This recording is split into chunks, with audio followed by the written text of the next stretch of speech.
le réalisateur Alexandre Tarta, pionnier de la télévision française qui avait signé le premier reportage en couleur pour l'ORTF en 1967, est mort jeudi 16 mars au matin à Paris à l'âge de 94 ans, a annoncé à l'AFP sa fille, la chanteuse Véronique Rivière.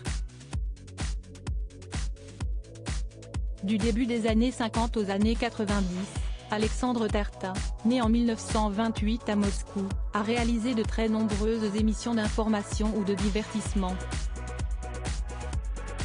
Il a touché au reportage, aux jeux, dont Télématch, aux magazines culturels, Monsieur Cinéma, et de variété, 36 chandelles, Discorama, Bouvard en liberté. Aux captations et adaptations de pièces de théâtre à partir des années 70, ou encore aux émissions politiques, Questions à domicile avec Anne Sinclair dans les années 80, réalisées chez des politiques. Alexandre Tarta avait également été le pionnier de la réalisation des Scopitones, l'ancêtre du clip, au début des années 60.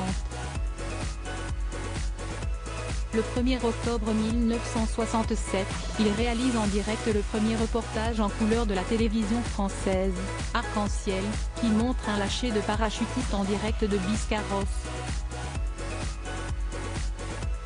Les images sont commentées sur place par son vieux complice Pierre Tchernia, autre pionnier de la télé. Ce reportage est diffusé dans la foulée du passage de la télévision du noir et blanc à la couleur, sur le plateau de l'ORTF, en présence du ministre de l'Information de l'époque, Georges Gors. À l'époque, très peu de téléspectateurs ont le luxe de s'offrir un poste capable de recevoir la couleur. Alexandre Tarta avait également filmé pour la télévision européenne le lancement de plusieurs missions spatiales Apollo au début des années 70.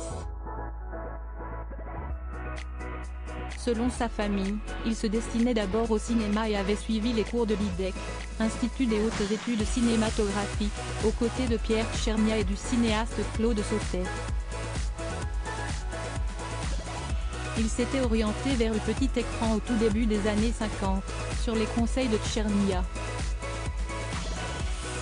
Véronique, fascinée par l'univers de son père Alexandre Tarta était le papa de Véronique Rivière, la chanteuse de Matador, Tout court et Je tiens à toi. Si est-il grâce à lui qu'elle s'est vite sentie attirée par la scène et ses lumières, si est-il vrai que petite, j'allais le voir sur les plateaux de télévision. En voyant les lumières, les gens, je me suis dit que si est ce que je voulais vivre, expliquait-elle dans une interview au journal de Saône-et-Loire. La mission de vie d'Alexandre Tarta est donc réussie. Il n'a certes pas mis de paillettes dans la vie d'Inès, mais il a fait voir la vie en rose, et en d'autres couleurs, à tous les Français.